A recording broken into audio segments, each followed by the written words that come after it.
Good evening and welcome, everyone. Before we begin the proceedings of our board meeting, I would like to highlight a few safety protocols and expectations. Due to CDC guidance placing Kent County in the substantial risk category for transmission of the COVID-19 Delta variant, we are requiring masks indoors for anyone on the grounds of GRPS property for all students, staff, and visitors, regardless of vaccination status. If you need a mask, these are available at the entrances. Public comment cards and meeting agendas are located on the tables within the board chambers at both entrances. Once you fill out a comment card, please submit this in the drop box next to the comment cards. Our board assistant will collect the cards when I call for public comment and deliver them to our board secretary, Ms. Lewis. I will call on each individual one at a time to address the board at the presentation table. And on behalf of our superintendent, Dr. Ledron Roby, and the Board of Education, thank you for being here in attendance with us. With that, I will call this meeting of the Grand Rapids Public Schools Board of Education to order. Today is Monday, September 20th. Will you please stand and join me in the Pledge of Allegiance? I pledge allegiance to the flag of the United States of America and to the republic for which it stands, one nation, under God, indivisible, with liberty and justice for all. Ms. Lewis, will you please call the roll? Yes. Dr. Baker? Here. Ms. Davis? Here. Dr. Flores? Present. Ms. Grant is excused. Ms. Lewis is here. Reverend Matias? Here. Mr. Ross? Here. Mrs. Williams? Present. President Shuckey? Here. We have a quorum. Thank you very much. May I please have a motion for approval of this evening's agenda? So moved. Support. All in favor, say aye. Aye. All opposed, same sign. All right, motion carries. All right, we will move on to our celebrations this evening. Dr. Roby. Good evening, everyone. We have some really exciting things this evening, and every time we have celebrations, there's always something really exciting. I'm going to ask our Executive Director, Mr. Rodney Lewis, over secondary programs to come forward, and he is going to do a celebration of Dr. Patricia Baker and learning more about her. Mr. Lewis.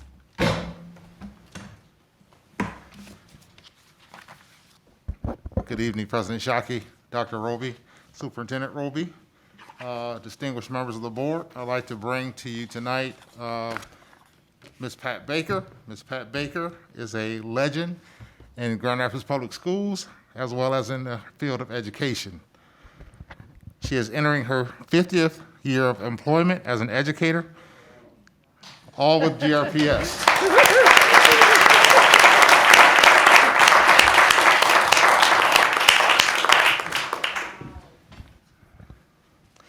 She entered the profession in 1972 after graduating from Grand Valley State College, where she majored in English and minored in history. Additionally, Pat holds a master's degree from Michigan State University in reading and statistics. She has completed her coursework for her PhD in literature from Michigan State University and the University of North Carolina in Charlotte.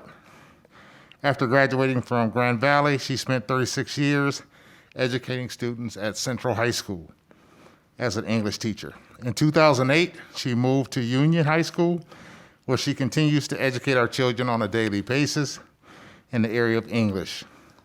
Let's give a warm welcome and appreciation for Ms. Pat Baker for her commitment and dedication to the Grand Rapids Public Schools and serving our students.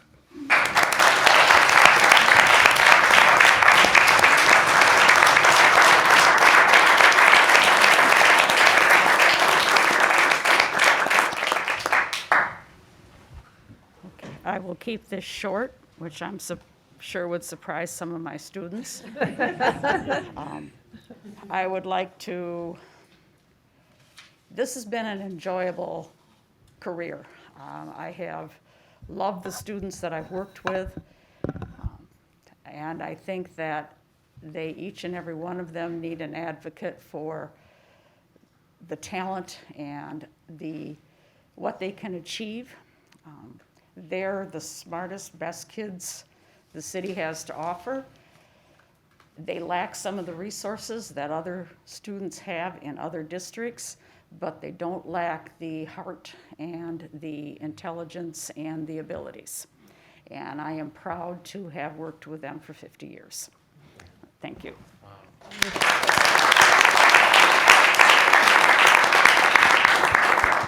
So that would conclude the celebration of Ms. Pat Baker. She's done a remarkable job, and we hope she continues on with her work. Thank you so much. Thank you. You can still, so Mr. Lewis, we haven't obviously practiced this. He is still here as he is going to welcome our student representatives. We have so missed having student voice at this table, and we are excited to learn more about our young scholars and give them the opportunity to see how the business of Grand Rapids Public Schools is done. So I will turn it back over again to Mr. Lewis. Well, thank you very much, Dr. Roby. I would like to bring forth two Board of Education student representatives tonight. One will be from C.A. Frost Middle High. The other one will be from City High Middle. First, I'd like to start off with Ms. Jacqueline Cruz Calderon, 12th grade student.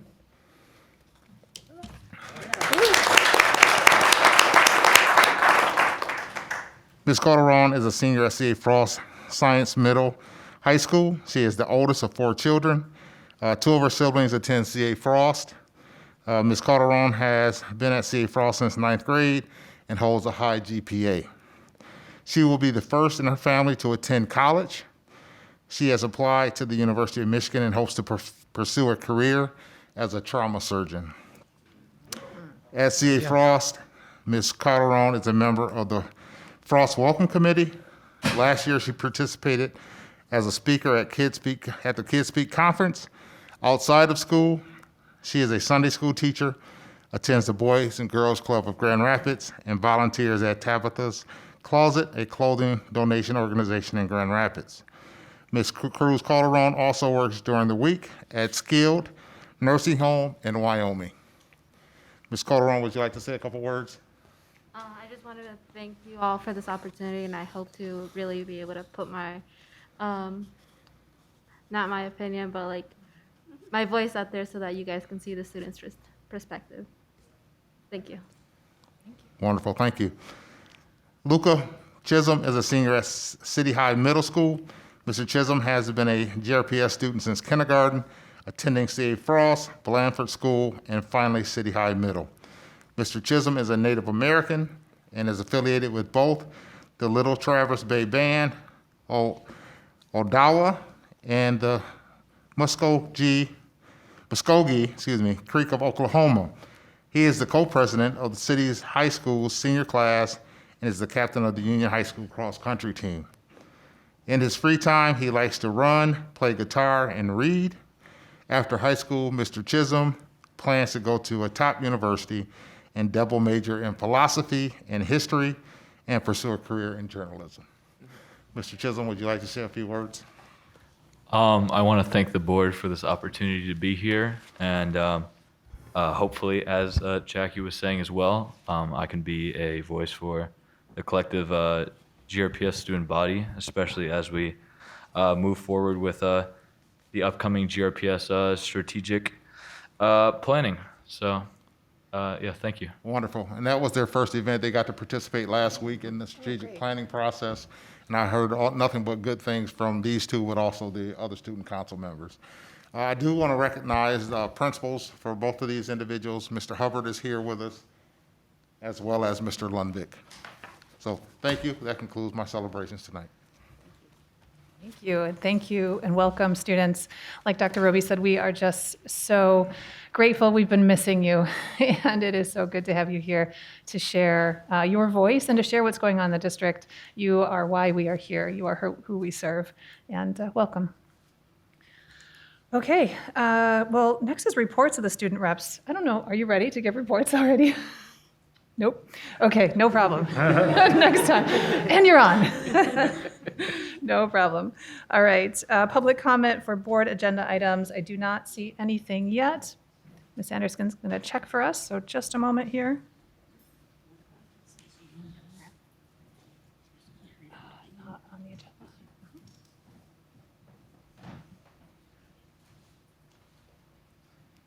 Okay, looks like we don't have anything more for board agenda items, so we will move on to reports. First is our secretary's report. Ms. Lewis. No report this No report, very good. We do not have any committee chair updates either, so we'll move on to our superintendent's report. I'm going to bring forward Executive Director of Athletics, Mr. Kurt Johnson, who is going to give an update of the 2021 Turkey Trot.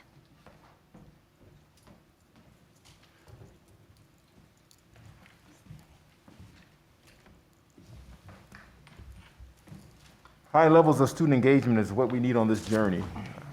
And wow, 50 years, what a blessing and an honor to be in the presence of such greatness for 50 years. So we really appreciate student engagement as well as dedicated employees over the years. Good evening, Madam President Shockey and Superintendent Dr. Roby and distinguished board members. What time is it? Turkey time. It's turkey trot time. Turkey trot time. And you know, after we're coming off the heels of one of our 5,000 plus events, the season opener Crosstown, we had a great time there, very highly spirited event there. We're going to segue into another 5,000 plus event there. And so the biggest news is that we're planning on being back in person.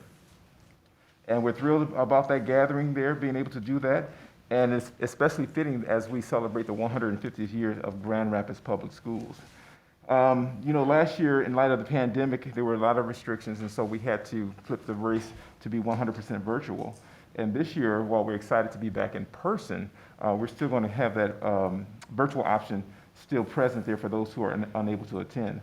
You know, this event promotes community fitness, physical activity, and health and wellness of our entire community, and it also benefits our students of Grand Rapids Public Schools. And so we know the proceeds go to help offset pay to play, so that these programs and offerings after school that should be available to any and everybody, should be a part of the school experience, is available to our students and families barrier-free there. So we're really excited to be back in person for the 29th annual Move Your Feet Before You Eat.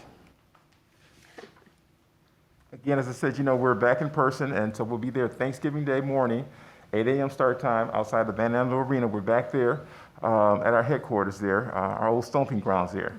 We will still have that virtual piece there, which will be a week long. It'll start November 19th through Thanksgiving Day, and runners will register for that, and then they can submit their time online as they did last year.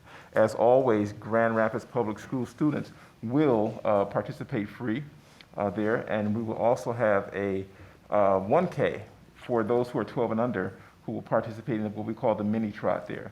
And so our students, the race participant will get a digital packet of registration materials along with sponsorship materials as well. And they can always register at grps.org/athletics.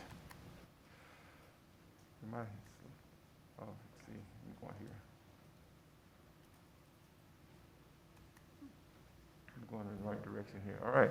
So a little bit of the highlights from last year. Oh no, excuse me.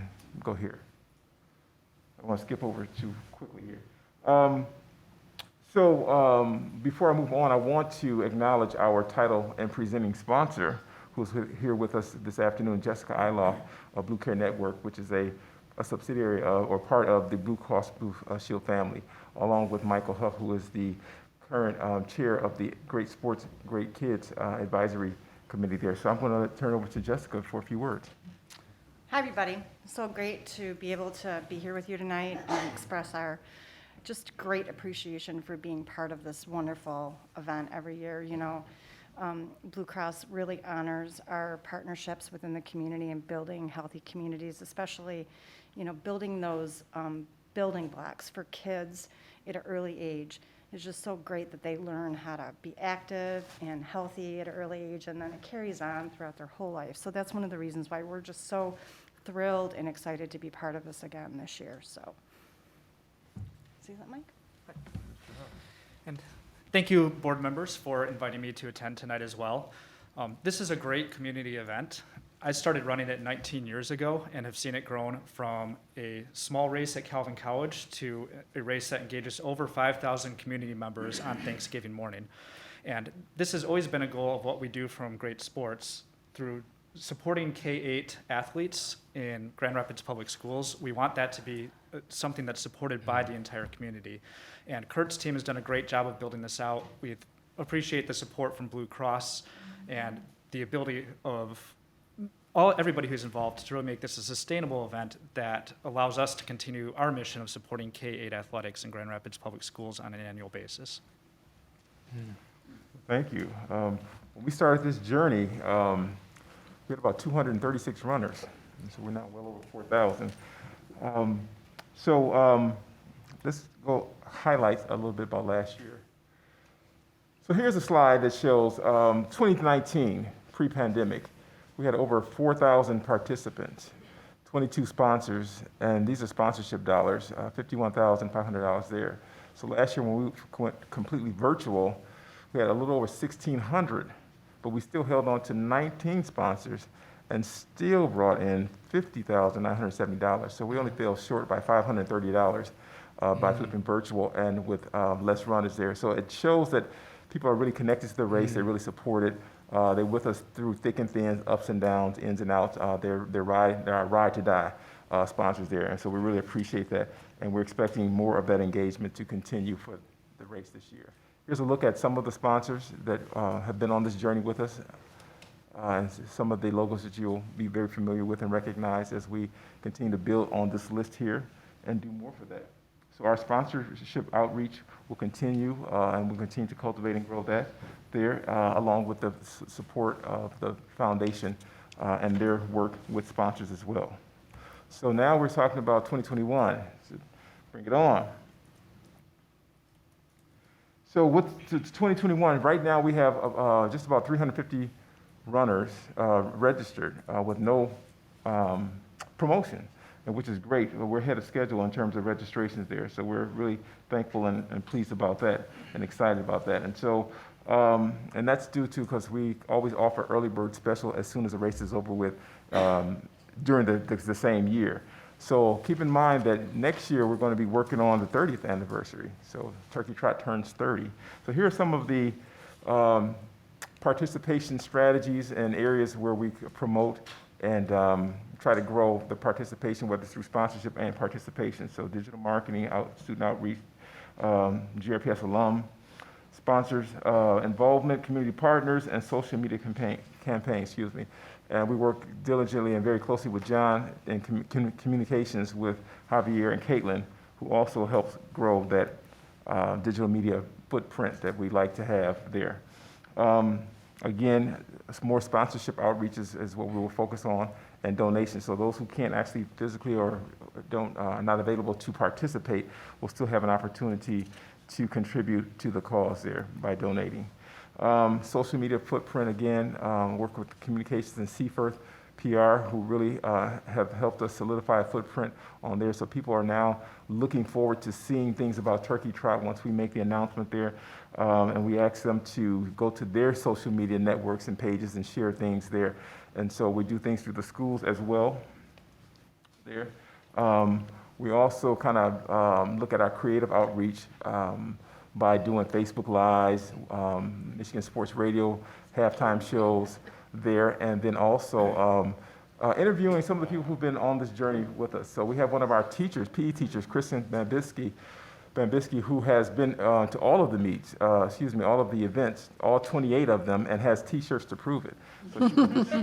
So she was a part of one of the news stories as they were chronicling, where we came from and where we are now. So we're really excited about doing more of that. Again, we always have the school challenge. I think last year, even doing the virtual city one, Union was second place. I think Ottawa took third there. So we'll have the school challenge again. And so we'll hype that up through the schools so they'll get their classmates to participate and register, as well as their family members to also register for that. So we're looking forward to that. And then, like I said, as we celebrate 150 years and then go into next year, celebrating the 30th, we want to make it bigger and better. So as I always say, don't meet me there, beat me there. All right, thank you. All right, thank you so much.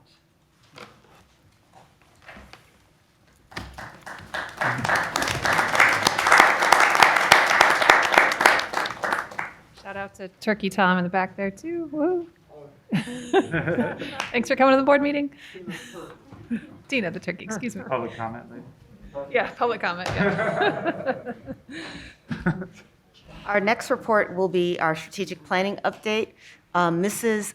Martha Greenway and Executive Director Helmholtz will be providing an overview. We have provided the information as we have started the design work as of last week with the larger framework of how we're going to roll this out into our community. And so they will give a high-level kind of presentation and then allow board members to ask questions around that. So if we can tune in Ms. Greenway, there she is. There you go.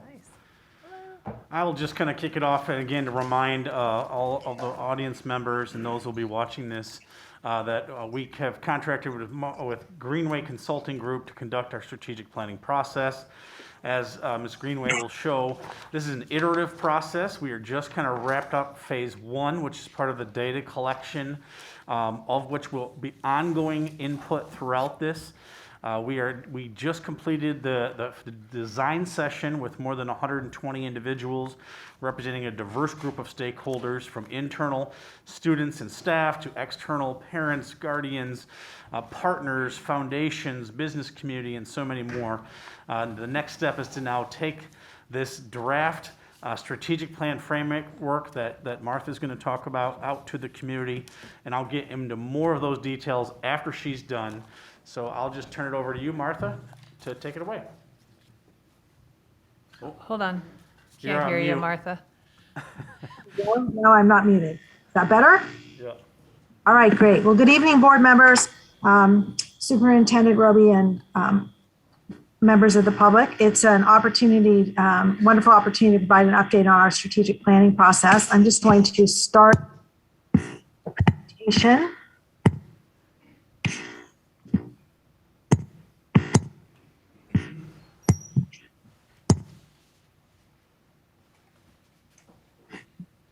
So just as a reminder, we have a 3-phase strategic planning process that we are working through. We completed our analysis phase in August, and in September, we are moving into the strategy development phase. And in this phase, we're working on confirming a future vision, priority student outcomes that will become the focus of the plan, what the plan is intended to achieve. In order to support that, we'll be developing some strategic themes that represent the areas of district work that need to be enhanced, improved, created, designed in order to achieve that future vision and student outcomes. And within each of those are a set of objectives that get more specific about what needs to be addressed. We will then move into defining specific strategic initiatives, which are the major projects that will be included in the plan, as well as measures. And then in phase 3, which will happen in January, we'll start to get into the detailed action plans, the who, how, when, and how much will be required to implement the plan, and finally have a monitoring and review process. So we are shifting from the analysis phase to the strategy development phase. I'm going to begin by sharing a brief summary of the analysis, because that informs the work in the strategy development, and then talk through the process that we used very briefly to get to that draft strategy, which we are sharing with the board this evening. And then the staff and our team will be testing that over the next month to get further community input using that iterative process that John referenced. And so looking at the data, the first thing that we examined was student proficiency in English language arts and math. And this is relying on the state administered test in 3rd, 5th, 7th, and 8th grade. And the first thing that you see is that in 3rd grade, these scores have increased slowly but somewhat steadily, whereas in 5th and 7th and 8th grade up until 18, those were relatively flat. The other thing to note is that beginning in 5th grade, the math scores, which are the dark blue line, are significantly below the red scores, which are the English language arts line. I want to make a note, in 8th grade, you'll notice a vertical bar across that chart. The state changed the assessment used in 8th grade from the M-STEP to the PSAT. The other thing you will note is that when it shifted to the PSAT, which is a nationally normed test, the percentage proficient increased. And so I just want to note that the standards on the Michigan tests are set by the state of Michigan, whereas the PSAT is a nationally normed test. But that last year in the 8th grade is not really comparable to prior years because of that shift. The other thing that we wanted to understand was how student conditions such as poverty and characteristics such as race are influencing their achievement in Grand Rapids Public Schools.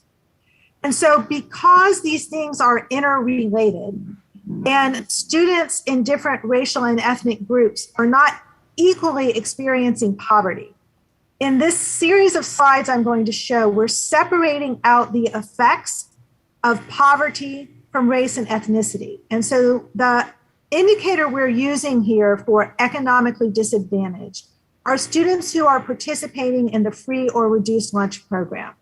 And just to give you a point of reference, for a family of 4 to be eligible for the reduced lunch program, they would have a household income of less than $49,000.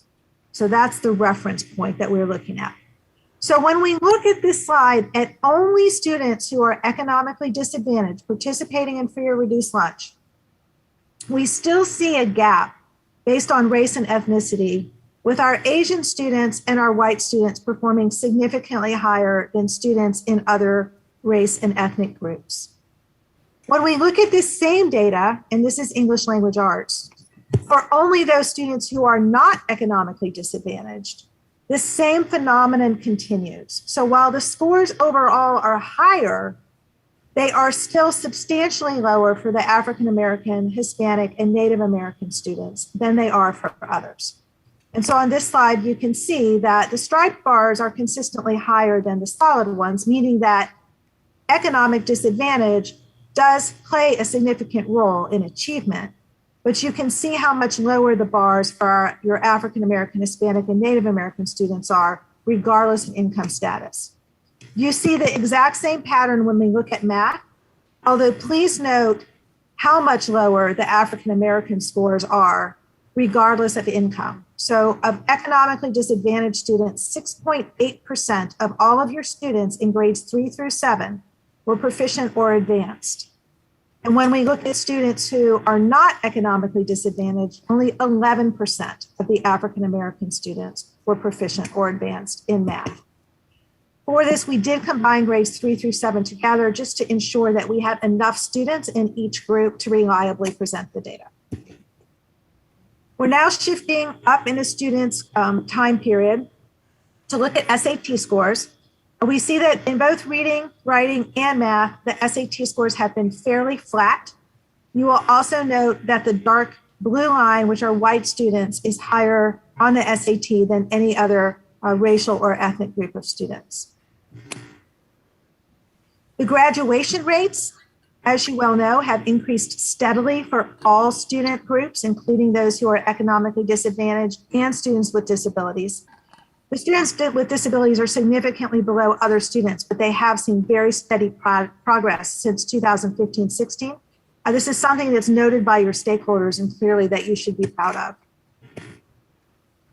When we look at how your graduation rate in 2020 compared to other Michigan districts, what we see is that you are higher than Kalamazoo, Detroit, and Lansing, but slightly lower than Saginaw. These districts were selected because they are the most demographically similar than Grand Rapids Public Schools. And so I do want to note that the surrounding districts in Kent County are actually quite different in terms of the demographic makeup and size. So we selected these districts because they are the most similar in the terms of the types of students that they serve. Additionally, we looked at graduation rates across the United States. And so you can see Grand Rapids is the green bar. The United States is the orange bar. So you are equal to Michigan, but below the United States average. And there are several other districts that are also similar in size and demographics to Grand Rapids Public Schools that have significantly higher performance, which indicate that the potential is to continue to increase that graduation rate even more.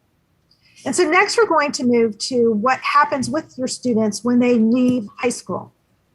And so this data is provided by the National Student Clearinghouse. The National Student Clearinghouse tracks high school graduates. They have 90% coverage of 2- and 4-year colleges and universities across the United States. And so using that data set, they are able to say what percentage of high school graduates enrolled in college within 6 months, which is the blue bar, and within 12 months of high school graduation. I will note that this data does not yet include career certification or other types of outcomes after high school, and that is a national challenge. There's a lot of conversation about this, but this is the data we have. And so you can see that between 16 and 19, the levels were relatively flat in terms of the students entering college in 6 months and 12 months. When we compare these rates within Michigan and the United States, what we see is that here you are actually a bit below Detroit, Michigan, and Lansing in terms of your college going. You are significantly below the national average and significantly below Kalamazoo. Now, of course, Kalamazoo has had the Kalamazoo Promise in place for quite some time. Grand Rapids is just starting to see some first graduates going through that program, and so that is very promising. Another thing that we wanted to look at were students who are out of school because of disciplinary consequences. Clearly, if students are not in school, they're not learning. And what we found is that African-American students are disproportionately suspended and expelled at a tremendous rate. You'll note that we did use 2920 rather than as the basis for this. And what you see is the significant proportion of African-American students versus their proportion in the overall population as indicated by the polka dotted chart. Another thing that we wanted to look at was how the demographics of teachers mirror the student population. This is an issue that comes up repeatedly in our stakeholder engagement. And so what you see is that while 32% of your students are African-American, only 5% of your teachers. And while only 21% of your students are white, 89% of your teachers are white. So a significant difference in the demographic categories by race and ethnicity. Even more troubling is that when we looked at this data to see what the shift based on hiring and retention was, this shows us that the problem is not getting better. It is actually getting slightly in the wrong direction. So I do want to just reference here that there is a nationwide shortage of teachers of color coming out of teacher preparation programs. So this issue of a lack of teachers of color is not unique to Grand Rapids Public Schools. But when we look at the teachers that you hired in 2021 by race ethnicity, you actually hired a greater proportion of white teachers than you have overall. And when you look at teachers exiting by race and ethnicity, you lost more teachers of color than you have overall. So this would suggest that you're actually, if you're thinking about the goal of having more teachers of color, this is actually moving in the wrong direction. In addition to looking at data, and let me just put a note here that we shared in our design process to come up with a strategic plan framework, quite a bit more data, which is available on the district website, as well as, if not yet, shortly will be a presentation of that data. So for those who are interested in digging further, there is more data available on the district website. We also conducted a strategic plan input survey. We had 1,327 people responded. Several people responded in other languages, and you can see the roles of the people who responded. So it was most heavily representative of parents. However, people could pick multiple roles. So one could have been a parent and an employee. It's important to get a sense of how the people who responded represent the population. And so one of the things we just wanted to share is that for the employee survey, 70% of the respondents were teachers, and indeed the majority of district employees are teachers. 76% of the respondents were white. Of all survey respondents, what we find is it's almost 70% were white. So those are the charts on the bottom. And at the top, we can see all survey respondents by zip code. We had a pretty even distribution of the zip codes that are predominantly within the Grand Rapids Public Schools service areas. Those smaller zip codes are ones that overlap with other school system boundaries. The student survey responses were split between middle and high school pretty evenly. I will say that the survey was administered to students in school, in middle and high school. It was not administered to elementary school students, although we actually had 4 elementary school students access the survey online and complete it. So our student responses are actually almost parallel to the student demographic distribution. So that was a very representative sample of students. Parents, about 70% of the parents were white, and they are predominantly representative of theme schools, although I will say that parents could select multiple types of schools for their child and multiple types of grades. So as you know, many parents have a child in a theme school and also in another school setting. Based on previous stakeholder input, so the input gathered during the superintendent search, input gathered during other community engagement that the district had done previously, we tested certain items that seemed to be emerging as strengths or assets and asked people the extent to which they agreed with them. So as you see here, employees are coming up very near the top. Positive connections between students and teachers, and also dedicated and supportive employees overall. And this is reinforced in the qualitative focus group conversations that we had. The improved graduation rates are recognized and appreciated. We can kind of see how things are dropping off a little bit to where athletics and after-school programs in preparation of students for college and career, these were not rated negatively. It is just that a lower proportion of people see those as a strength. We did look at the data based on different respondent groups, and there's a lot more I could say about some of those nuances, but the most significant nuance that I want to mention, because it does play out in the rest of the presentation, is that the rating of neighborhood schools as an asset or a strength is significantly lower among parents of children birth to 3, about 20% lower. And so what that tells you is that there is a message out there among people who do not yet have children of school age that the neighborhood schools are less of an asset and a strength than other types of school options, particularly theme schools. We also tested opportunities for improvement, and overwhelmingly, almost 100% of people are agreeing that hiring, retention, and support for teachers is an opportunity for improvement. And then you can see how it drops off after that. Classroom safety, interestingly, is one of the lower things that people rated as an opportunity for improvement. We did 20 focus groups, and these were the groups that we spoke with. We actually had 2 separate groups of faith leaders and 2 separate groups of students. One thing that I will note is that even though there was a meeting of parent action leaders that was specifically targeted to GRPS parents, many participants across all of these stakeholder focus groups were also parents. So we had a tremendous representation of parents. And in those conversations, while we certainly couldn't recruit from this, we learned that we had parents from theme schools, neighborhood schools, parents of students with disabilities, parents of English learners. We had students who were English learners. We had all types of races and ethnicities and languages represented. So I believe that this was a pretty holistic perspective of district stakeholders. Several areas emerge as both assets and improvement opportunities. So I just want to call this out because I'm going to go over the assets first. And I don't want people to be thinking, oh, wait a minute, but I talked about that was also an area for improvement. And these are in the mind of the same people sometimes. So the same person might see community partnerships as a real asset, but also have some things to say about how they could be improved.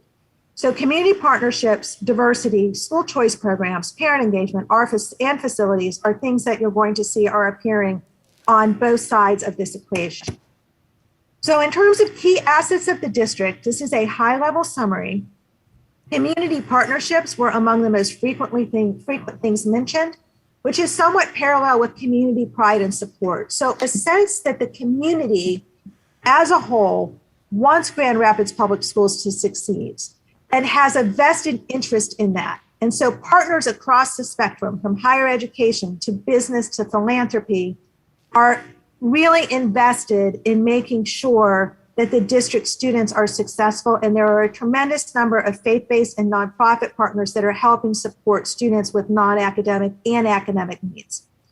Teachers and staff are overwhelmingly viewed as an asset. This came up first out of the mouths of students. A school choice program, so the various options that people have to choose a program that works best for their child. There's much about general academics, including the TRIO program, the Promise Zone, various career technology programs, and things that students mention that are offered. There's a sense that the district is innovative, that it's trying new things. Parent engagement is viewed as an asset and seen as a strength of the district. And then facilities, particularly, and I should say specifically, those that have been renovated or built recently are viewed as real assets for the entire community. And the community is very proud of those and the condition of those, the facilities and the way that they have been designed, as well as the equipment, the technology and other things that are in the facilities. So in terms of opportunities for enhancement, overwhelmingly number one is employee hiring, orientation, retention, and support. And I will say that while this comes up most frequently as teachers, it is also the case for all employee groups. And this is noted by everyone, including parents and students. Inequity and funding and resources. This is particularly viewed as an issue between the neighborhood schools and the theme schools. Additionally, inequity is seen in the way that parents are able to access the various choice options, and a perception that parents who have fewer resources are less able to take advantage of the resources that the district has to offer. Issues of racism, diversity, and inclusion.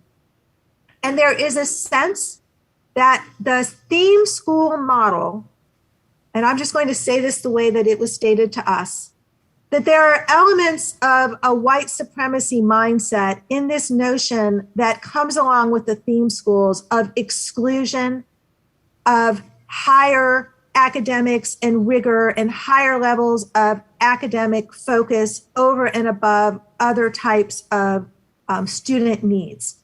And so additionally, because of the issues that were mentioned in terms of inequity in access, that this has resulted, as the district's own data reinforces, a very disproportionate number of white students in the theme schools and a lack of access by students who might be students of color or students with disabilities or students who are economically disadvantaged.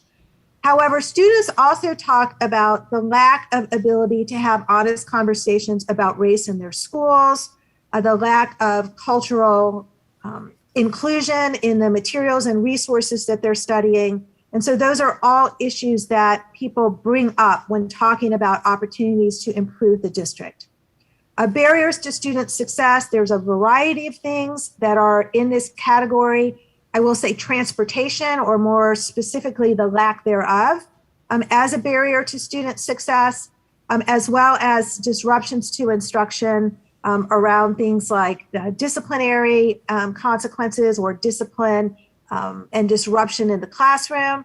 And also several people mentioned that uniforms are a barrier to student success because enforcing the uniforms is a disruption to instruction.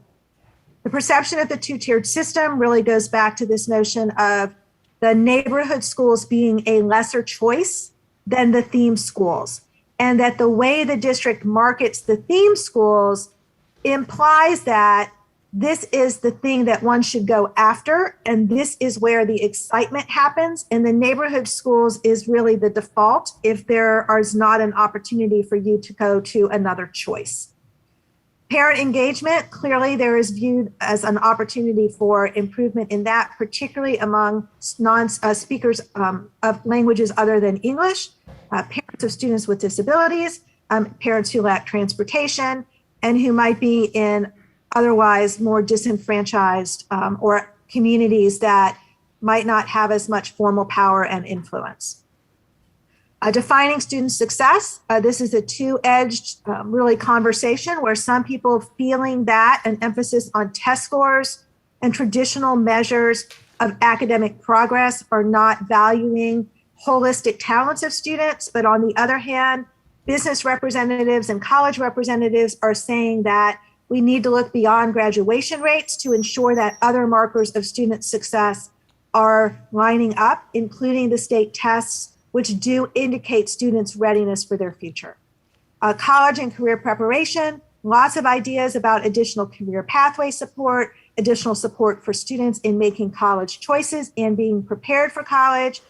The administrative culture was a topic that came up quite often, in a sense that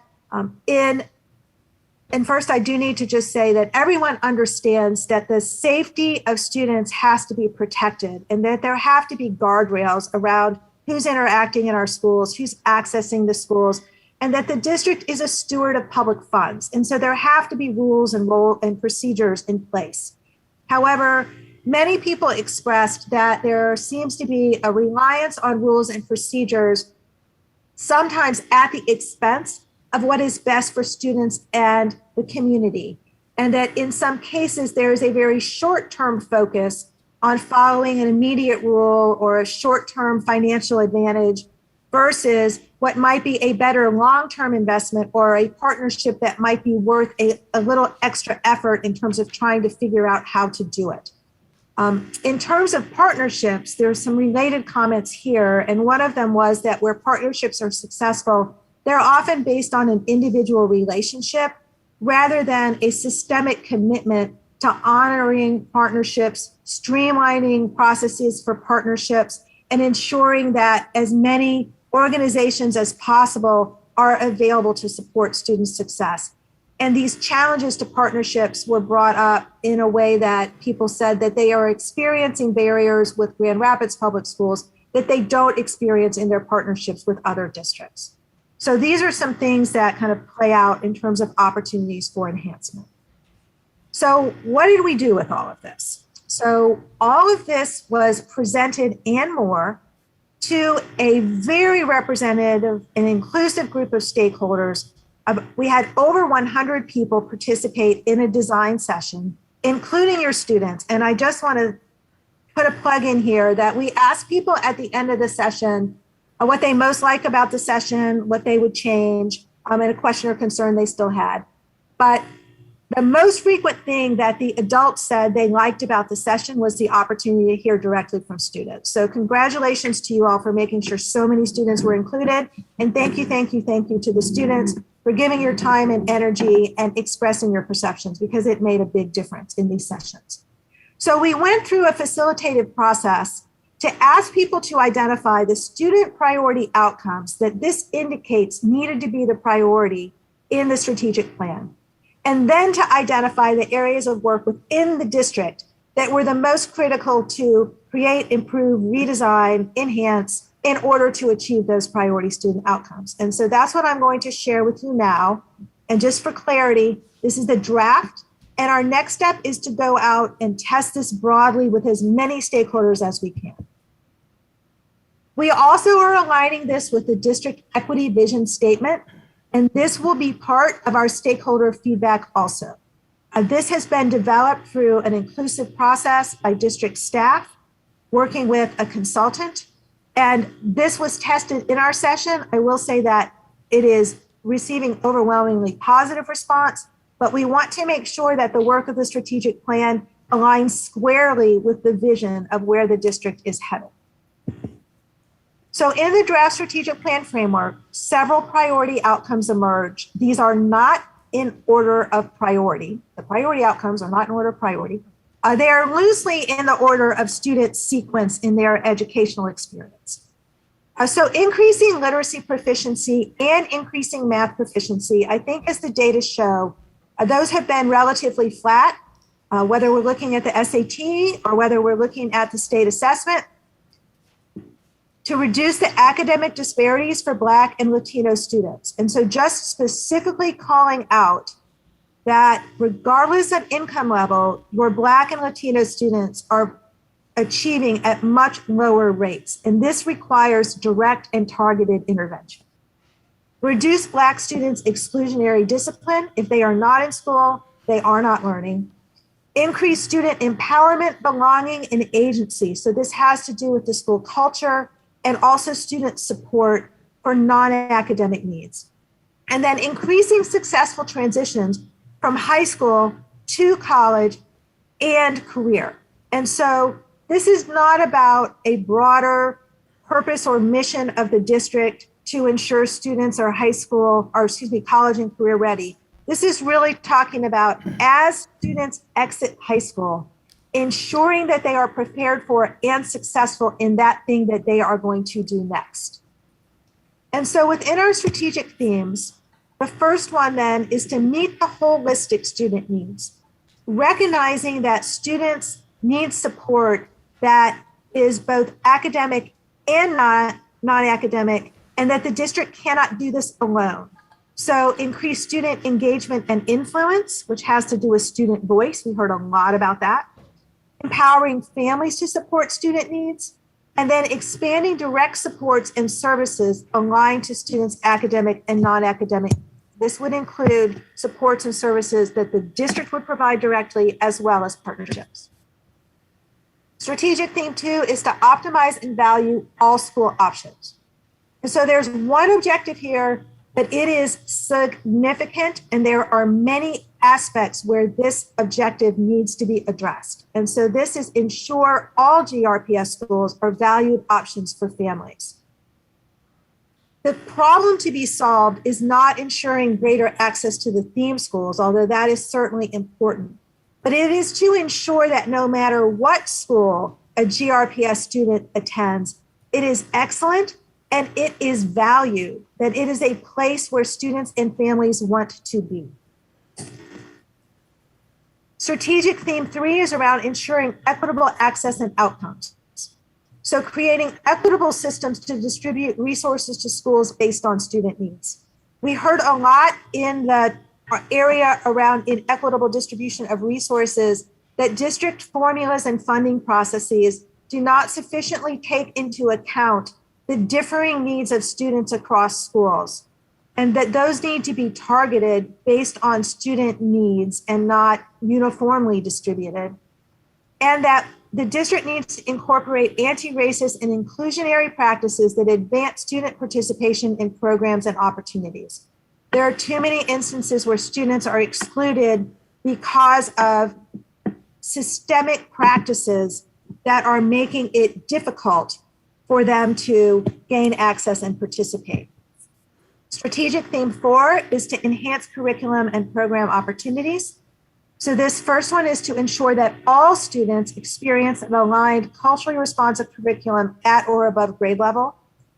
To ensure curriculum and academic programs align with both college and career readiness so that those are given equal emphasis. And expand applied hands-on opportunities that align with student interests. And so students, we heard you on this one. Students want the opportunities to pursue their interests inside of the school day and before and after school. And they want to do that in ways that are applied and hands-on. And then strategic theme 5 is to cultivate an engaged, productive, and more diverse workforce through increasing the effectiveness of the hiring processes with an emphasis on diversity and creating a culture that demonstrates the value of all employees. And so after this is tested with stakeholders, we will then go the next step, which is to fill in all of the strategic initiatives. So we realize that the details are not here yet, but we don't want to work with the district to build out detailed projects when we are not yet sure that these outcomes, themes, and objectives really reflect what the stakeholders expect and what the stakeholders said. So we're going to test first, and then the next phase, we will fill in that last column. And so as you can see in this diagram of the planning process, the proposal is to take this framework along with a summary of the data presentation between I believe next week and the end of October to broad community engagement, including students, parents, staff, and working with community partners to ensure that we reach out to populations that are non-English speaking, refugees, working individual communities and neighborhoods to bring back those suggestions that emerge and then present this for board approval with revisions on November 8th. And then we move through the rest of the process, which is how we build out those initiatives and the detailed action plans. And so with that, I will stop sharing and address any questions that you may have, or if there's anything that Dr. Roby or Mr. Helmholtz would like to add. Okay, I'll open it up for discussion. Board members, any conversation you want to, or any questions you have for Martha?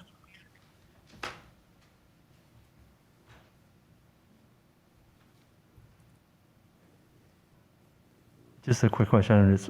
Dr. Flores and I talked earlier. Do you feel that the data that you received from the focus groups and the other stakeholders in the community took care of the gap in the representation of the survey data? In other words, do you feel confident that even though you had the survey data was skewed towards white parents and theme school parents, that you have a pretty good understanding of the community of cross-racial boundaries? So to be clear, most of the people who were in the focus groups were people who are in positions where they were representing the perspectives of others. And so we had faith leaders who were very diverse and talked on behalf of their communities. We had parent action leaders who were very diverse and talked on behalf of their school communities. We had students who were very diverse who spoke about their own experiences. So to answer your question, I think that we furthered the representation through the focus groups. I think that we did get a perception of what the experience of diverse students and families is in your district. Did we hear enough from diverse students and families in the process so far? No. And so in this next round of input, there is some real intentional effort to go out to those communities. We'll be running a session at every high school and request that we be given a very representative group of students to work with. And through our partnership that's funded through the Community Foundation, those groups are going to be working out, doing a more grassroots approach to get to families and also some students of refugee status, non-English speakers, and some of those other families that perhaps have not been adequately included thus far. And if I could just further my wonderings, because I did speak with Dr. Baker earlier and another board member, because these concerns, obviously you raised on page 17 that your parent respondents were primarily white and had children in theme schools and had children in elementary schools. And when you look at the percentages of parents who I believe are number one stakeholders, I don't know if everyone agrees with that, but parents really have to be represented and mirrored in the survey process and in the participation process. And when you have a district that is 40% Hispanic or student enrollment, 32% Black, 21% white, and 7% two races or other, it seems that the mirror is not adequately being represented. And whether or not the opinions that are reflected in the survey actually represent an authentic population of stakeholders is the wondering that I have. And what can we do to ensure that there's a greater level of participation by these groups that are affected? What should the target and metrics be to adequately mirror this community, and what would be your plan going forward to address that issue? Yes. So I do also want to say that I think the survey is not as illustrative as the conversations. So certainly trying to get, and I'm not saying this is what you're suggesting, Dr. Flores, but trying to get a more representative group to respond to the survey, I think is not the answer. I think it is to make sure that in the conversation about the strategic plan framework, wherein we will also ask for each strategic theme, what ideas do you have for what the district needs to do? So that's going to be very rich input. That we ensure that those conversations are happening with representative families. And so the district has some plans to do that. We also are, as I mentioned, are working with a group of community partners. And so, John, I don't know if you want to say a little bit more about some of the effort that kind of we're working on to ensure that this is incorporated in this next phase. Yeah, absolutely. Just want to thank you for those comments and questions. I think we see that in the data as well, and we are working in partnership with our friends at Urban Core Collective, the partners through the Community Foundation, and looking at the priority areas of focus for the second phase here, where we're going to drill in deeper. We're going to take back what the stakeholders, what we heard, and ask, is this right? Is what's missing? What more needs to be added?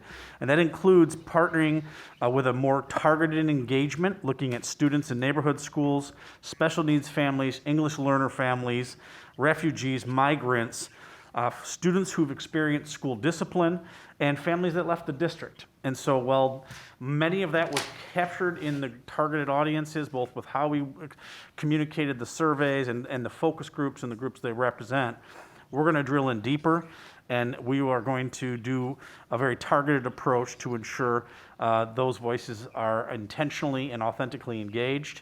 That was the purpose, that was the vision of the board.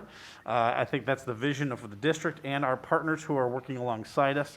And as Martha had referenced, October 21 and 22, we are looking at targeted focus groups with student representatives from high schools, looking to expand to middle schools and ensure that the students who are recruited, the 30 or so per school, are representative of the percent of students who are African American, Latinx, special ed, English learners, newcomers, and how do we make sure that that voice is representative? And so we're looking forward to it. These community input sessions we've done by region and are doing it in the neighborhoods, in the community, so it's more accessible.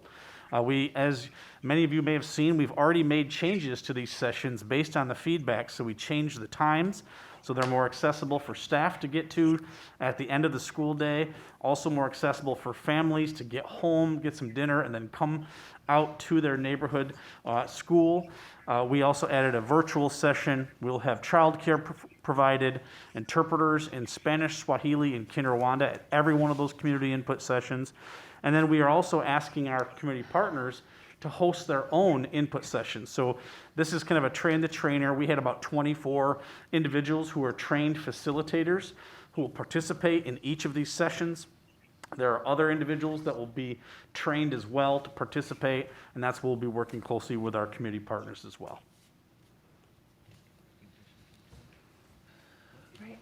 Other questions, comments? Yeah, Reverend Matias. Oh, I was, go I'm ahead, sorry, I was Martha. just going to add that if the board is interested, we do have a list of all of the individual people and organizations that were represented in the focus groups. And I do think that, again, the focus groups represented many of the groups that were underrepresented in the survey, but we did not hear from those families directly. So there's definitely more work to be done. Reverend Matias, did you have a comment? Yeah, a couple of things. One is on the theme schools, where it seemed to indicate that the majority that were going to those schools were white. Right? Was that the perception, or was that based on hard student data? Meaning, this is the breakdown of racially of the students that go to these theme schools. So we did not present that data, but in the district's own equity assessment, I believe that is a finding. So we were just sharing that finding from the district's own equity assessment. I would add to that too, Reverend Matias. So participants at this design session were also able to complete input cards as to what else would they like to see, what did they like, what did they not like, and what questions do they have. And the very question you just asked is one of those items. So we're in the process of taking all of those questions, posting them publicly to the website, and we're working on developing responses for everyone, including be able to put more data out that's easy for, I mean, this is data we collect. We're transparent. It's relatively easy for us to put that out there. So that specific data point was one of those, actually multiple individuals asked about that. Yeah, and I am just really quite excited about the data that is here and seems transparent. The other question I had was, I know on around slide 14-ish, made the comment in terms of the overwhelming amount of Caucasian teachers or white teachers in our school district. On the other hand, there seemed to be a strong relationship connection of teachers to students. That was one of the positives that they said. We have strong relationships with our teachers. And we have, obviously, like most school districts, an overwhelming amount of white teachers. And it seems somewhat contrary to a lot of the perceptions of we have too many white teachers or not enough teachers of color and so forth. And also the fact that there aren't enough people of color going into the career as well, so and population issues. But what was the perception of that, the relationships that our teachers have with our students? So we heard almost nothing but positive things about your teachers and their interactions with students. Now, of course, there were a few, kind of off examples of people who felt like there had been issues that weren't adequately addressed. Those were few and far between. The students talk about teachers doing things above and beyond their classroom expectation to support students. Parents mentioned the same thing. Partners mentioned the same thing. And so I don't at all want it to be interpreted that because there are such a predominance of white students as teachers, that means you don't have quality teachers. And so these are really two completely divorced ideas. One is that your teachers have strong relationships and are viewed as an asset of the school district pretty universally. However, in an effort to become an inclusive and culturally responsive district, being mindful of having a representation of the students in the adults that they are seeing as they go through their school day is an important thing to have as an aspiration. And so someone asked the question in the design session, isn't it true that this is an issue everywhere? The fact is yes. I mean, there are not enough teachers of color to balance out the United States. And so, but in your instance, in looking at last year, you actually hired a higher percentage of white teachers than you already have, and you lost more teachers of color than you have. And so what that implies to me is this notion that there needs to be some intentionality around the representation and cultural diversity of the adults in the school district. That's not being given sufficient focus, which is why it emerged as one of the objectives in a strategic theme. But it doesn't have really any bearing on the effectiveness instructionally of the teachers. Does that make sense? Mm-hmm.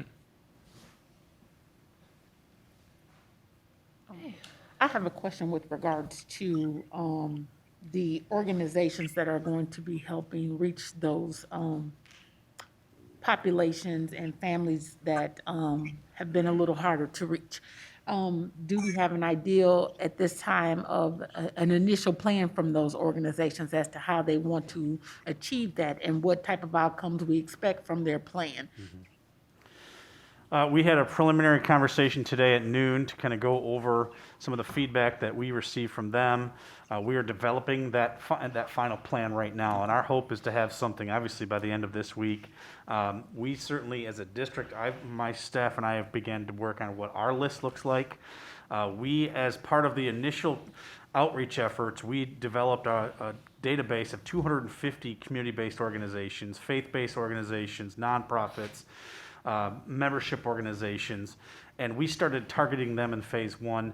We're going to be even more intentional in phase 2 and asking them to not only help raise the awareness and engage people to attend these input sessions, but also to host community input sessions and host focus groups. So we will be pulling the final part of that together, but that was one of the recommendations that the Urban Core Collective and our partners had put out about specifically naming what our plans are to go deeper and get detailed into what the how we're going to do it, not just the why. Thank you. Just a minor but important data question. On page 14, we list all the teachers by race and ethnicity. We don't have a number for American Indian, indigenous teachers, but I would imagine that's probably less than 1%, and that they are leaving at a rate of 3%. Yes. So it is less than 1%. And I'll also just note that the same is true.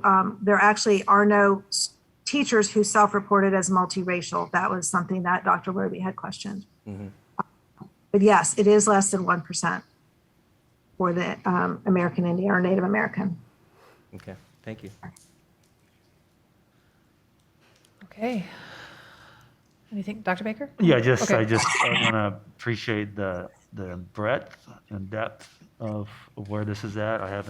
We haven't seen this. I don't know if this kind of data was available before I got on the board, which was the last time I think that there was a significant plan, strategic plan that included this kind of community input. But it's one thing to see math and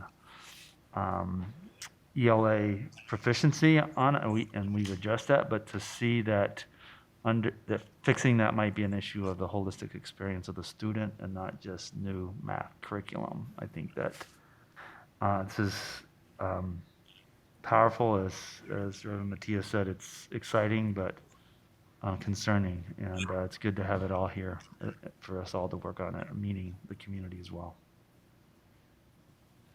Yeah, well said. I too appreciate the transparency that we are showing in sharing the data and the process, and being willing to inspect where we feel like there are areas that need improvement, both in the process and, of course, in the plan that we will eventually vote on later this year.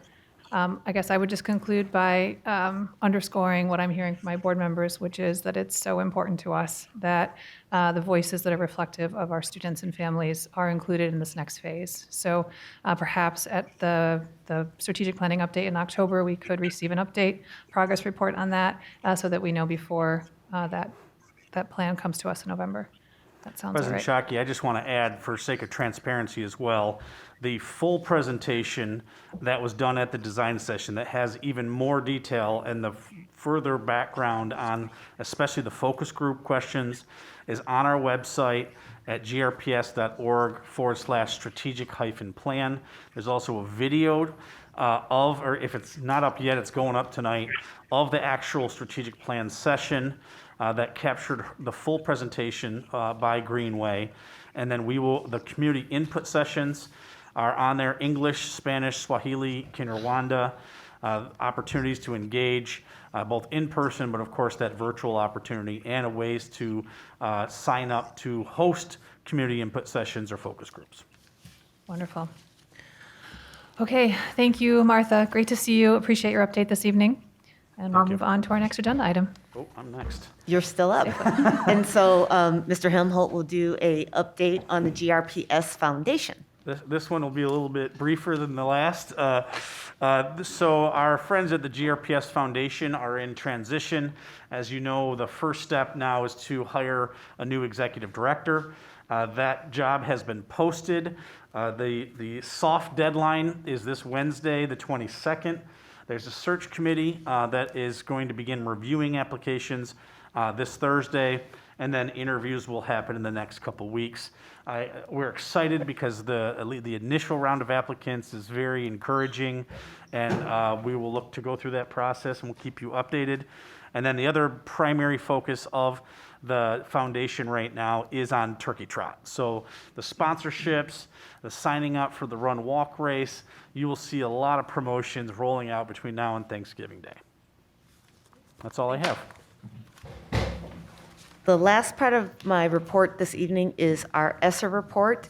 If you recall, earlier this summer, Mr. Oberst had the opportunity to provide a broad overview of how we will plan to spend our ESSER dollars, and one of the things that we committed to as we listened to our community voice was more detailed around those different buckets. And so this evening, there will be a detailed report specifically around academics, teaching and learning, as well as social emotional supports. And I'd like to invite Dr. Gorman and Mr. Atkins forward to unpack the ESSER reports in those two areas together, and then turn it over to board for questions. All right, good evening, Madam President, distinguished members of the board, Superintendent Roby, and our student representatives to the board. Mr. Atkins and I are going to present this evening, of course, on ESSER 2 and 3. I will begin the presentation focusing on the academic component. I'll pass it off to Mr. Atkins for social emotional learning, come back to me quickly for professional learning, and then we want to show you the way that we are trying to be transparent around this entire process. So the first slide shows many of the areas on which we'll be focusing with the ESSER 2 and ESSER 3 dollars. In the first box, it talks about extended learning opportunities. These are something called intersessions, where we will provide learning, excuse my mask, over winter break, over spring break, and of course in the summer. This is something we haven't done before. We know many of our students do not go away for winter break and spring break. Therefore, to catch students up as a result of the pandemic, we are going to provide opportunities at those times. Instructional coaches, we are going to do our very best to provide instructional coaches to our staff, both in the areas of content and pedagogy.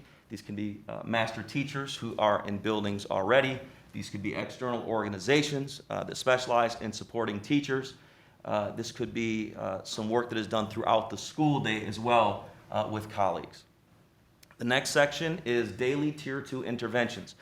So of course, when we think of our interventions, we think of Tier 1 is for the entire class, Tier 2 for small groups, and then Tier 3 for students who need some extensive supports. So around daily Tier 2 interventions, all of these are research-based programs or strategies or interventions that help small groups of students catch up when they're falling behind in the general curriculum.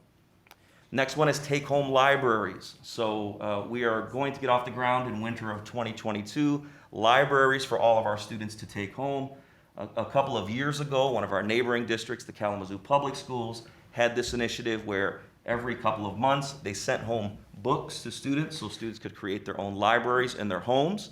It was an intervention that actually got better results than some of the programs they already had in place. So we are going to be doing that.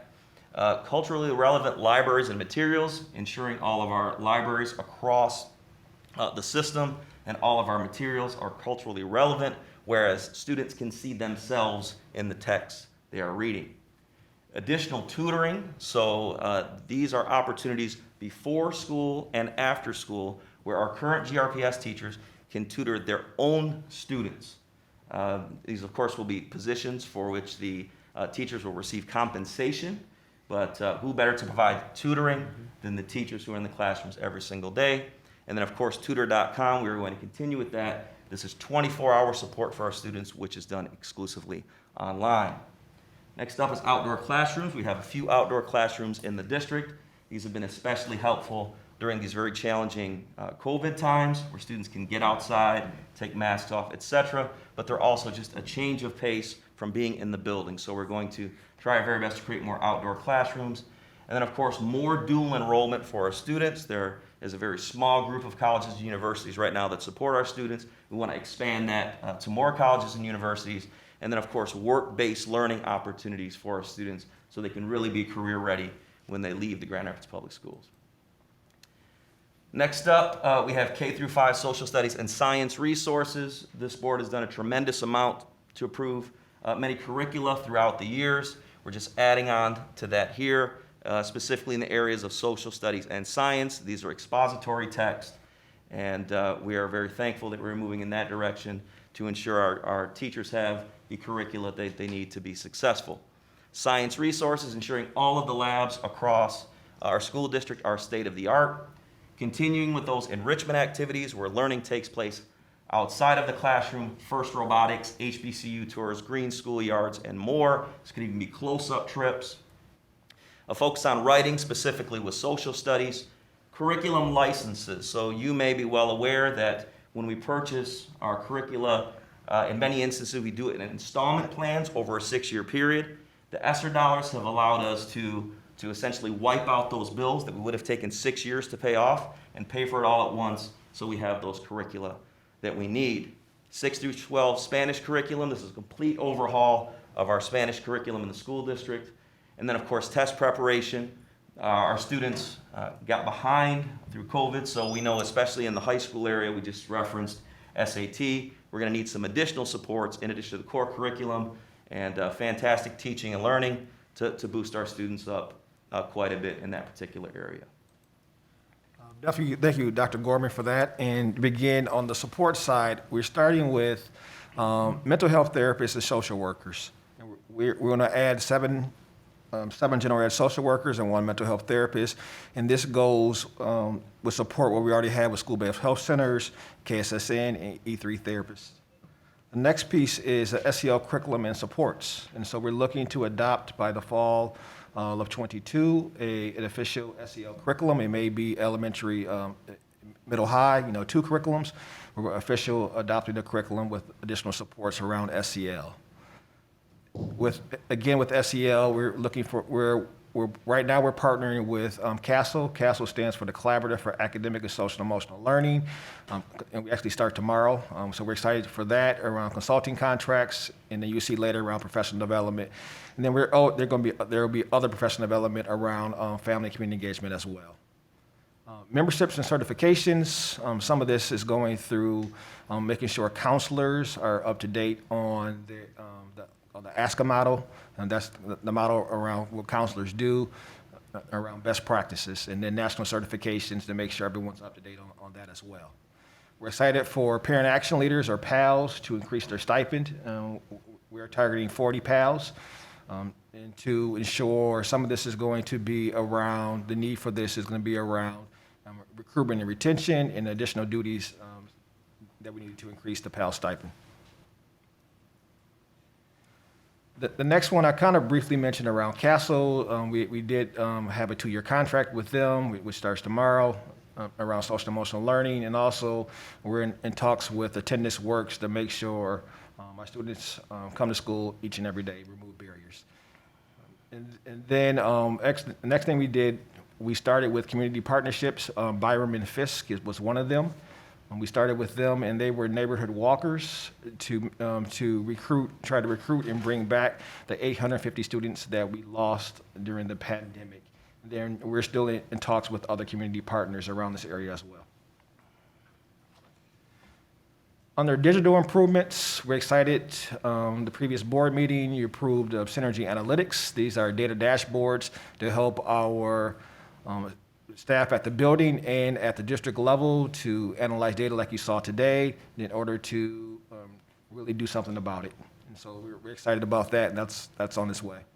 This enrollment technology software is really a unified enrollment system. We're going to do either RFP or RFQ around this piece to really bring our enrollment processes, one, to be unified, regardless if you're a theme or neighborhood school. Can I just add an emphasis on that? And that's specifically around the feedback that we've gotten, and you just heard in the previous report around how do we simplify so that we remove that 2-tiered system. And again, the goal is to get it going for spring 22. I know that we are in the beginning of our current school year, and so this is that year of transition, but our goal is to be moving it forward fully by next school year? Thank you for that. The next piece is the technology CSA software. And what we're trying to do is we have a lot of paper processes that we've had in the past, and then the pandemic has taught us that we need to digitize some of this work. And so we're looking to do that like with hearings and records of things of that nature in community student services. The contract management software, we purchased PandaDoc, and we are working with them to implement now. PandaDoc is a process for MOUs, data sharing agreements, research requests to really make the process user-friendly for both the end user and then the district as well. The last two for me is Tripod. Tripod is something that our student and staff surveys, student and teacher surveys that are taken in the fall and the spring. It's just kind of shifting that cost over, to free up some board dollars. And then the last item is this research assessment specialist, adding a position in assessment and evaluation department and to increase our capacity to go for various grants, research reports, and evaluation projects. We just need additional support in doing that. Okay, the last two slides are essentially on professional learning. So if you look at the professional learning sessions that we're going to offer, I'll just go down the list. New teachers and mentors, virtual teachers, because we don't believe that is going away anytime soon. Training for the various tutors that we talked about, some of the intersession work before school, after school, and what the expectations are. Of course, summer school work for our tutors, many of the summer institutes that we have, many of those comprehensive summer experiences. Explicit instruction, which is essentially instruction that is research-based and good for all students, and in many instances, students with disabilities. Comprehensive middle school advisory, so really a time of day where middle school students can be in the same classroom that starts at the beginning of the day, where some of their social emotional needs are addressed before they go out into their core curriculum. Stipends and substitutes for teachers and staff when we have to have professional learning. Educational impact on demand Danielson rubric teaching videos. So of course, our teachers are evaluated on the Danielson rubric. These are videos where we can see effectiveness ratings. The EdThena record, practice, and share feedback digitally. This is an opportunity for teachers to record themselves, not their students, themselves, to look at their practice. And then tools to create professional learning videos and on-demand modules. So those are all the details with professional learning. The next slide, as it relates to equity professional learning, of course, we've been working with Dr. Campbell from Federal Way, consulting, contracts with national experts, multi-year planning, because this is not a one and done.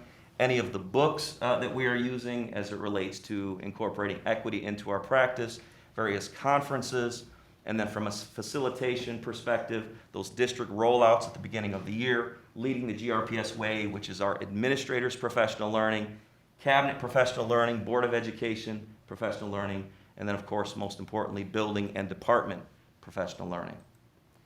And then on our website, for transparency purposes, Mr. Atkins and I, of course, have the first presentation this evening on ESSER 2 and 3. There will be subsequent presentations after Mr. Atkins and my presentation this evening. We will have something on our website that shows every single item that will be purchased, the cost, the anticipated outcome, how it will be measured, the metric we will use, when, the timeline, we put that on previous slides, and then of course the results. We will do that for every single item on which we spend ESSER dollars in the spirit of transparency. And if I can add, the reason for that is because, as Dr. Gorman said, it's to show what we are doing, and then this will be, it's fluid. So as we are updating our website and we are getting more data, it will change. And we want to make sure that we are accountable and that we are showing where we are having successes and then where we can replicate, or if things are not working as well, where do we stop practices as well. And so that will be for every single item that we have in those large buckets that we presented earlier this summer. I just have one question. I know it's going to be easy to identify the students that will need the extra help academically, but how will we identify kids who have social and emotional problems? Because most often my experience in the classroom was kids did not come up and divulge too much. A very good question. It's a variety of ways. Some of it is going to be, student-driven, family-driven, teachers, recommendations, and really getting to know your kids is a really, really, really important one. And so sometimes it's a teacher, sometimes it can be a support staff member, but the relationships that are built at the building level really come out during those times when students need help. And so if a student feels comfortable with a certain staff member, they're more likely to say, "I need help." But it's kind of all that goes into it. And a comprehensive approach to that from a systems approach, training of staff too, to recognize the kind of the broad setting expectations for classrooms, getting to know your students, as Mr. Atkins said, but then also when to do the handoff, because what we don't want our staff, our teaching staff in particular, who've not been trained on some of those more nuanced kind of needs to be trying to diagnose, so to speak, but when do you connect a family or a student with the school counselor or others within that building so that they're able to get those resources and supports. So it's that tiered approach of we set the expectations around classroom behaviors and things, and then once it rises to a certain level, that staff have been appropriately trained to know this is outside of my area of expertise and I need to consult with KSSN or the school social worker or school psychologist or whomever that person may be. Yeah, just a comment on that. We have a plan with actually earlier buckets of dollars. I believe it was either our GEAR funds or our ESSER equity to have a mental health first aid district-wide. We looked into that early on after we approved those dollars to spend on it. We thought it was better done in person, so we're waiting for the ability to be able to do that. That will train all staff, not just teachers. District-wide training on how to identify some of those mental health issues within that. So that's still scheduled to go at some point here, right now? That's correct. Thank you. Along those lines, I think indirectly we're talking about trauma-informed, really, understanding how experiences shape or transform a person, and that's really critical to ESL, or SLE, I'm sorry. So I didn't hear that specifically mentioned, but I'm wondering how our district is going to look at that, how that is going to inform our SEL approach as well as other areas, because it's a critical one. Yeah, I wonder how. Yeah, the trauma-informed care is kind of is under the umbrella of SEL. And so we know, I mentioned our partnership with Castle, for example. And so there's a process, that we're going through, starting with the district team tomorrow, of first getting on the same page of what SEL is and isn't, in developing that district-wide plan, but it will include that at some point. You're not starting with that. Typically, what you do in the school district, especially in the school buildings, you start with culture, and then you go from there. But I'm very confident, in those planning meetings that we've already had, that it will be addressed.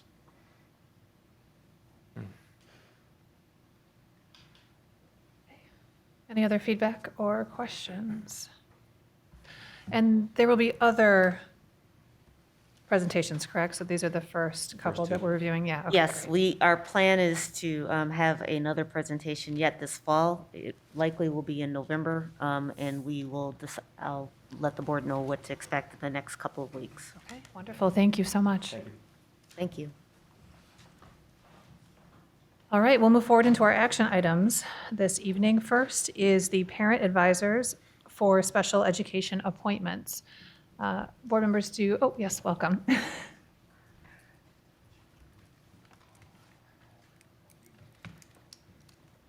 Good evening, Good President evening. Shockey, Superintendent Dr. Roby, and esteemed members of the board.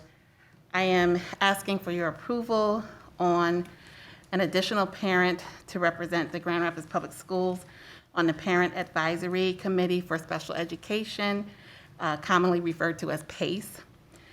The Michigan Administrative Rules for Special Education requires that an intermediate school district, in our case KISD, convene a meeting of parents for the purpose of advising them about the countywide programming that occurs for the geography they're in.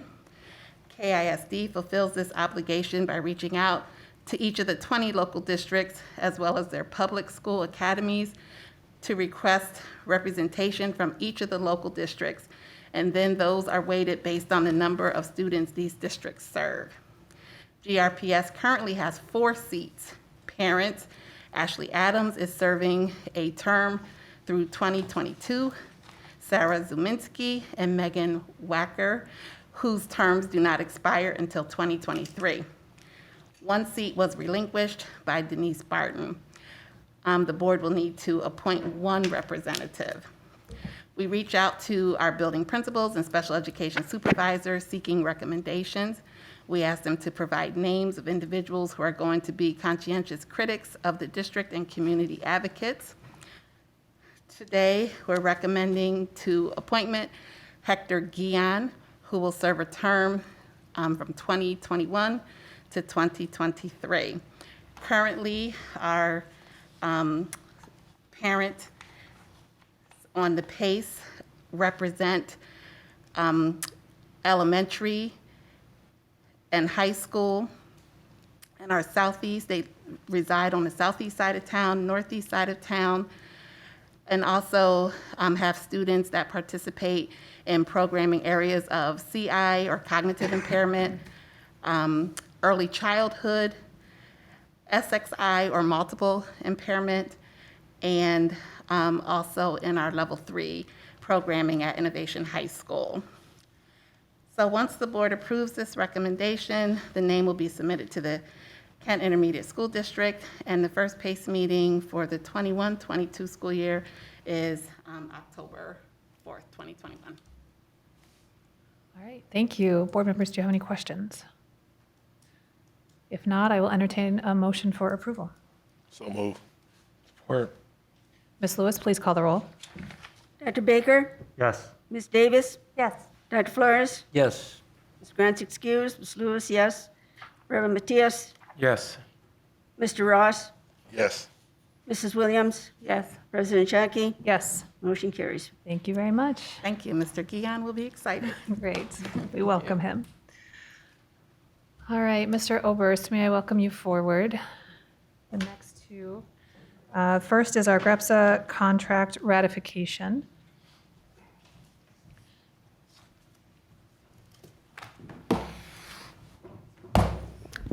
Good evening, President Shotke and Superintendent Dr. Roby and board members. The first action item that I'm up here for is for you to ratify the contract for our paraprofessional group. And included in your packet is a little summary of the settlement we had. It's a 2-year agreement with a financial reopener for the second year of the contract. The wage increase ranged from 3% to 15%. The parapros are one of the groups of employees where the lower steps 1 and 2, are significantly low paid. Step 1 started at $12 an hour, or $12.30 an hour, I think it was. And we needed to get those up significantly. We were losing paraprofessionals. They're very valuable to our teachers and to our students, obviously. And so they got some significant, those first 2 steps got increases at that 15% level. And then they were tiered down a bit as we went to steps 3 through 5. Insurance hard caps were increased to begin on January 1st to the state dictated 2022 rates. A new addition to the contract this year for the paraprofessionals is we will pay up to 5 Act of God closure days. In prior years, if we had a snow day as an example where the buildings were closed, if they wanted to be paid for that, they would have to take some of their earned time off. In this case, the first 5 days where buildings are closed, they will get paid for it automatically. And then we also added a $250 annual stipend for those that attain a bachelor's degree or higher. So that stipend will continue on. So essentially, it's effectively a permanent increase in their compensation by $250 a year. So they approved it, as you can see there, on September 15th. Once this board approves it, then the details then go into effect. Questions? Okay, hearing none, I will entertain a motion for approval of the GRPS contract ratification. So moved. Support. Ms. Lewis, please call the roll. Dr. Baker? Yes. Ms. Davis? Yes.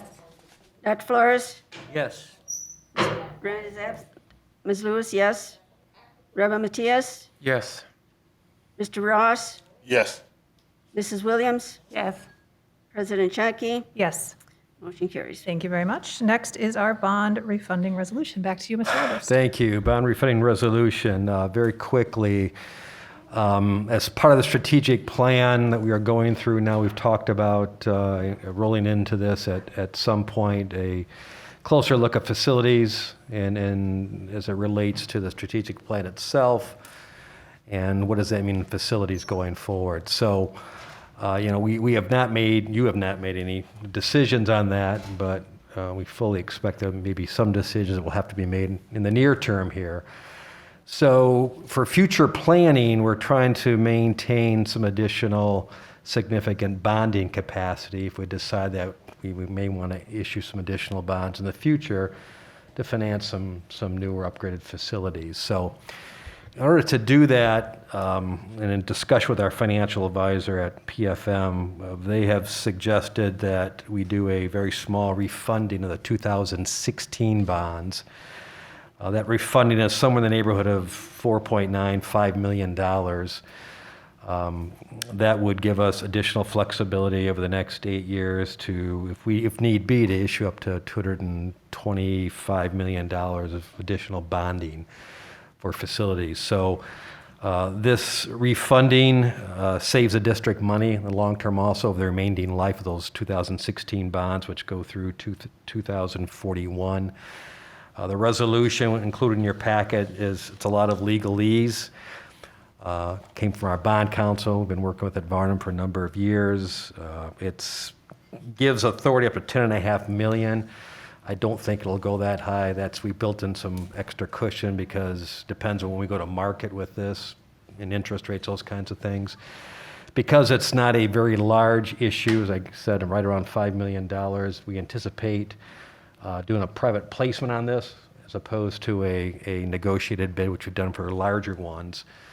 So we'd engage a organization to solicit bids from financial institutions, 3 or 4, and then based on that, pick the best deal for the district, if you will. Saves us significant underwriting costs, goes much quicker. We would anticipate having this, if you approve it tonight, this bond resolution of having the refunding completed probably within the next 60 days or so. So that, in summary, is what we're looking at here. Great. Questions for Mr. Oberst? Okay. If not, may I have a motion to approve the bond refunding resolution? Motion to approve the bond refunding resolution. Support. Thank you. Ms. Lewis, please call the roll. Dr. Baker? Yes. Ms. Davis? Yes. Dr. Flores? Yes. Mr. Grant is excused. Ms. Lewis, yes. Reverend Matias? Yes. Mr. Ross? Yes. Mrs. Williams? Yes. President Chouwaki? Yes. Motion carries. Thank you very much. Thank you. Thank you, Mr. Oberst. Next is our consent agenda grouping. Are there any questions or discussion? May I have a motion for approval, please? So moved. Support. Ms. Lewis, please call the roll. Dr. Baker? Yes. Ms. Davis? Yes. Dr. Flores? Yes. Ms. Grant is excused. Ms. Lewis, yes.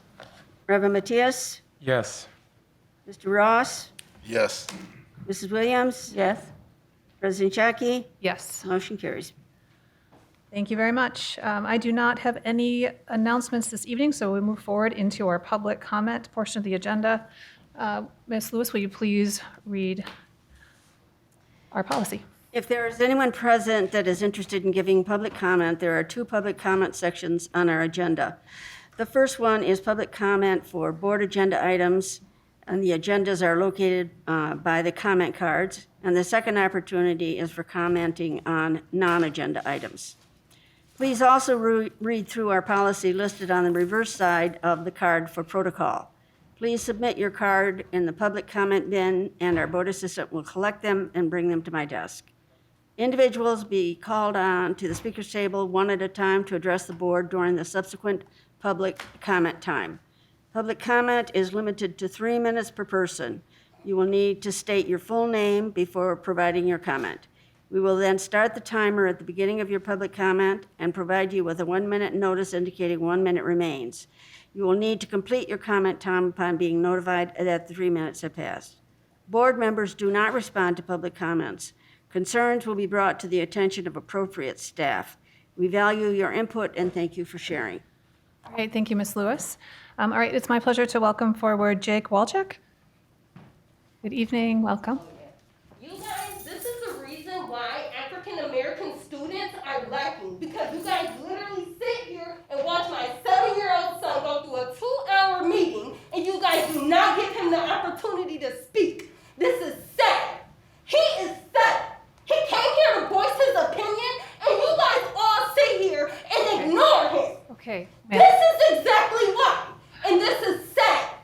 You ignore this little boy. We're not trying to ignore him. Voice his opinion I understand. about the public school system. We and will you call guys him up. Ignore him. How sad of you. I would and then love you to. give the public 3 minutes. Would love to invite him forward in a minute. Y'all got a problem. We And y'all can. wonder why African Americans have the lowest rate. Because you don't care. You don't care. You don't care. He's a little kid. And nobody gave him the opportunity. You don't care.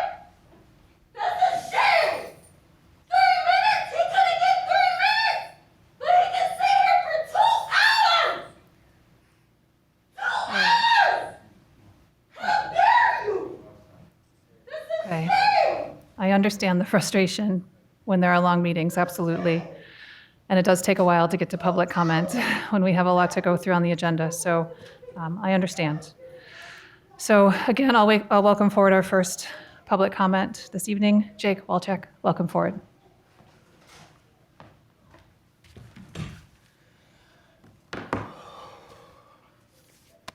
Hi. Hi, welcome.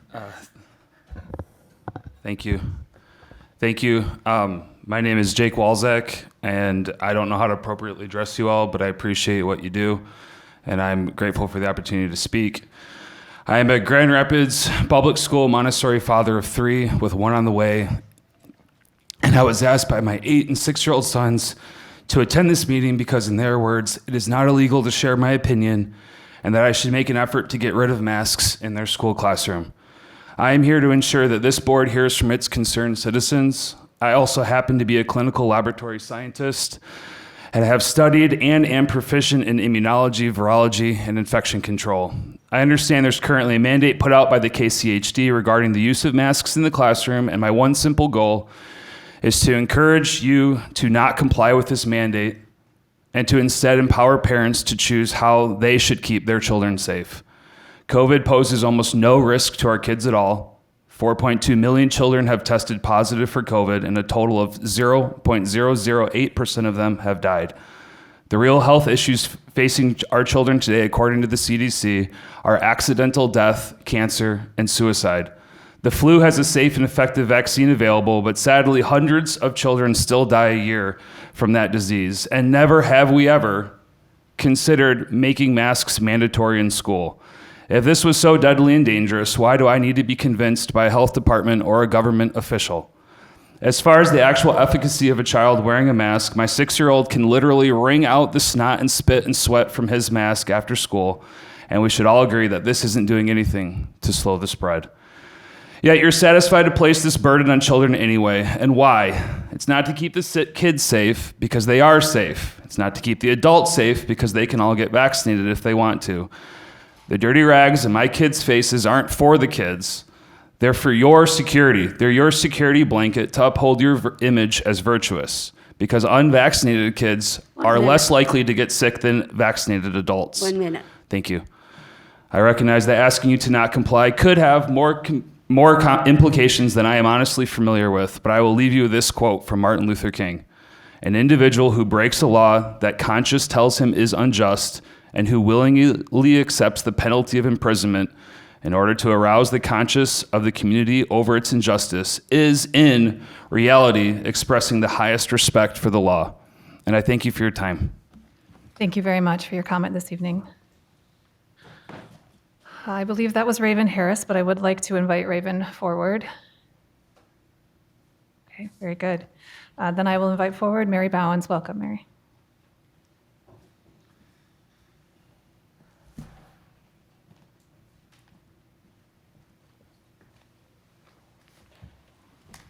Oh, hi, everybody. I'll make this quick, but I want to tell a quick story about Pat Baker.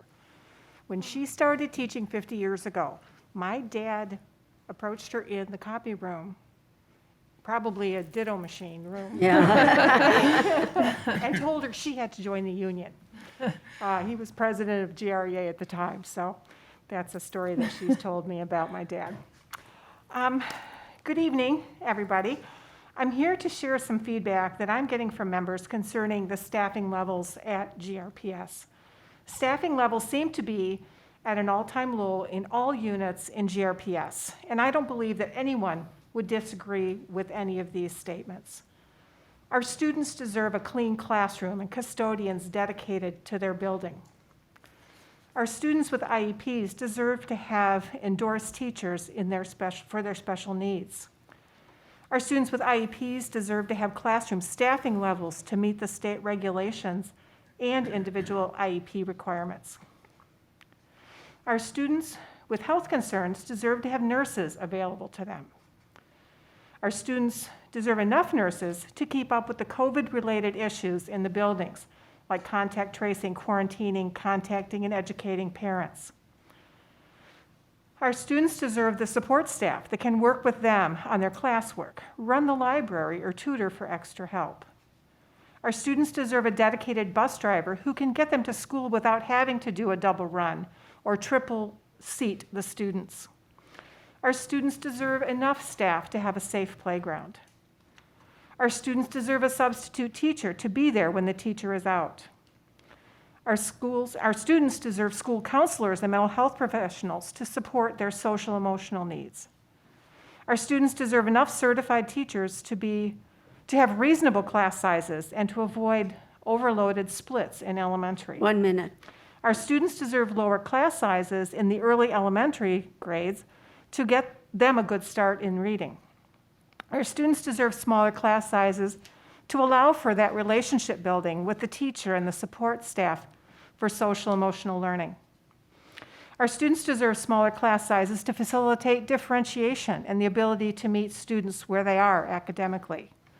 Many of these things are not happening because there's just not enough staff in GRPS to make it happen. I would like to challenge the community to talk with family, colleagues, friends, church groups, book clubs, neighbors, to see if there's somebody who is seeking employment who would love to work with our children. Our students can't wait, and they deserve it. Thank you. All right, thank you, Ms. Bowens. Okay, we'll move on to superintendent comments. So that was actually a segue into something I just wanted to reiterate for our community as a whole. We do have several fairs that are taking place beginning this week, Wednesday, September 22nd,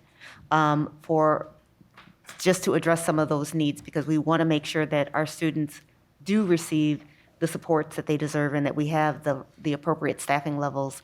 If you go to grps.org, you should be able to find information about upcoming job fairs as well as interview times, and we encourage all to share with their networks around different employment opportunities. This past Sunday, I had the opportunity to attend Smart Art, and I was super excited. I kind of geek out on art anyway, and it was just an awesome experience. Last year, of course, with Art Prize, I had heard so much about it, and I was looking forward to it, and then, of course, it didn't take place, and I'm like, I got to see what this Art Prize is really all about. And we had 10 of our scholars who presented their art, and you can see it on the billboard downtown and I won't call the street because I won't remember the street name, but one of our students, Nevaeh, was the recipient of the Smart Art Award, and she won $1,000, and she was super, super excited. But for the other 9 scholars, just to see them express themselves in such a creative way, it just warmed my heart, because we often just talk about academics, but our kids show their skills and their talents in other ways, and it was just really refreshing and fun to see. So I encourage all, if you've not had an opportunity to check out Smart Art and also Art Prize, it's phenomenal. I think that's a kind of the cherry on top for our city, and I'm really excited about it. And that concludes my comments. All right, thank you, Dr. Roby. We'll move on to board member comments. Ms. Davis, may I start with you? No comment tonight. All right, thank you, Dr. Baker. No comment. Mr. Ross? Just welcome to Ms. Calderon and Mr. Chisholm. Excited to have you. Please don't let your voices be quiet. There's no such thing as saying the wrong thing when you're advocating for others. So, we'll work it out as we move forward if there's some disagreement, but please speak up and represent your teams. Thank you, Mr. Ross. Reverend Matias?